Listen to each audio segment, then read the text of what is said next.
70 आदमी मरकर जिंदा हो गए। हजरत मूसा अलैहिस्सलाम और सामरी का वाकया। तमाम पैगंबर की निस्बत कुरान में हजरत मूसा अलैहिस्सलाम का वाकया ज्यादा आया है। 30 से ज्यादा सूरतों में मूसा अलैहिस्सलाम, फिरौन और बनी इसराइल के वाकये की तरफ 100 मरतबा से ज्यादा इशारा हुआ है। कुली तौर पर इस अजीम पैगंबर की जिंदगी को 5 अदवार में तकसीम किया जा सकता है। पैदाइश से लेकर आगोश फिरौन में आपकी परवरिश तक का जमाना, मिस्र से आपका निकलना और शहर मदियन में हजरत शोएब के पास कुछ वक्त गुजारना, आपकी बासत का जमाना और फिरौन और उसकी हुकूमत वालों से आपके मुतअद्दद तनाज़े, फिरौनियों के चुगल से मूसा और बनी इसराइल की निजात, और वो हवादिस जो रास्ते में और बैतुल मुकद्दस पहुंचने पर रूनुमा हुए। हजरत मूसा अलैहिस्सलाम और बनी इसराइल के दरमियान कशमकश का जमाना। हुकूमत फिरौन ने बनी इसराइल के यहाँ जो नौमौलूद बच्चे होते थे उन्हें कत्ल करने का एक वसी प्रोग्राम बनाया था। यहाँ तक कि फिरौन के मुकर्रर करदा दाइयां बनी इसराइल की बारदार औरतों की निगरानी करती थीं।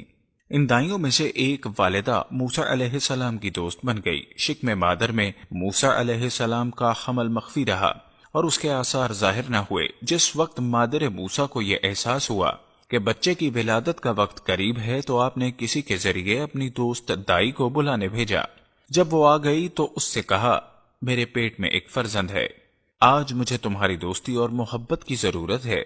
जिस वक्त हजरत मूसा अलैहिस्सलाम पैदा हो गए तो आपकी आंखों में एक खास नूर चमक रहा था।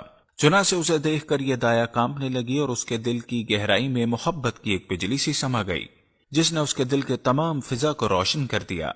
ये देखकर वो दाया मादरे मूसा अलैहिस्सलाम से मुखातब होकर बोली, मेरा ये ख्याल था कि हुकूमत के दफ्तर में जाके इस बच्चे के पैदा होने की खबर दूं, ताकि जिल्लाद आएं और उसे कत्ल कर दें और मैं अपना इनाम पालूं। मगर मैं क्या करूं कि मैं अपने दिल में इस नौज़ायदा बच्चे की शदीद मोहब्बत का एहसास करती हूं, यहाँ तक कि मैं नहीं चाहती कि इसका बाल भी बेका हो। उसकी अच्छी तरह हिफाजत करो, मेरा ख्याल है आखिरकार यही हमारा दुश्मन होगा। यह दाया मादर मूसा अलैहिस्सलाम के घर से बाहर निकली तो हुकूमत के बाज़ जासूसों ने उसे देख लिया। उन्होंने तहैया कर लिया कि जब वो घर में दाखिल हो जाएंगे, मूसा अलैहिस्सलाम की बहन ने अपनी माँ को इस खतरे से आगाह कर दिया। माँ ये सुनकर घबरा गई। उसकी समझ में न आता कि अब क्या करे। इस शदीद परेशानी के आलम में जबकि वो बिल्कुल खबास बाख्ता हो रही थी, उसने बच्चे को एक कपड़े में लपेटा और तनूर में डाल दिया। इस दौरान हुकूमत के आदमी आ गए, मगर वहां उन्होंने रोशन तनूर के सिवा कुछ न देखा। उन्होंने मादर मूसा से तफ्तीश शुरू कर दी। पूछा, दाइया यहाँ क्या कर रही थी? मूसा अलैहिस्सलाम की वालिदा ने कहा, वो मेरी सहेली है, मुझसे मिलने आई थी। हुकूमत के कारिंदे मायूस होकर वापस लौट गए। अब मूसा अलैहिस्सलाम की माँ को होश आया। आपने अपनी बेटी से पूछा, बच्चा कहाँ है?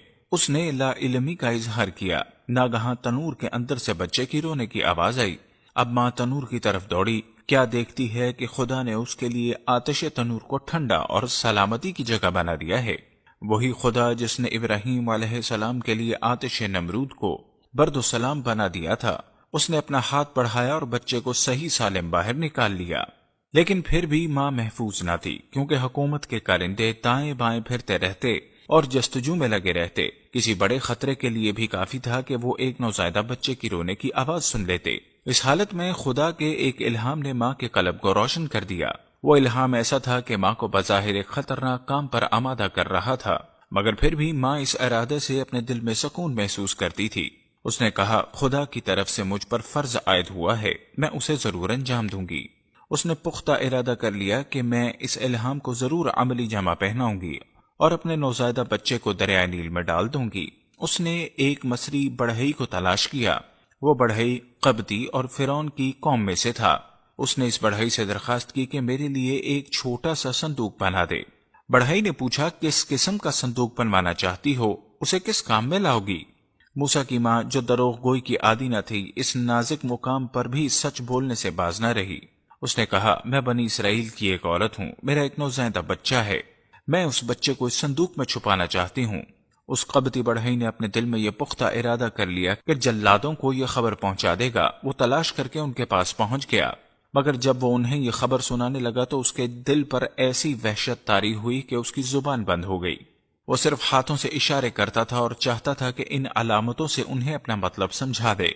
हुकूमत के कारिंदों ने उसकी हरकत देखकर यह समझा कि यह शख्स हमसे मजाक कर रहा है, इसलिए उसे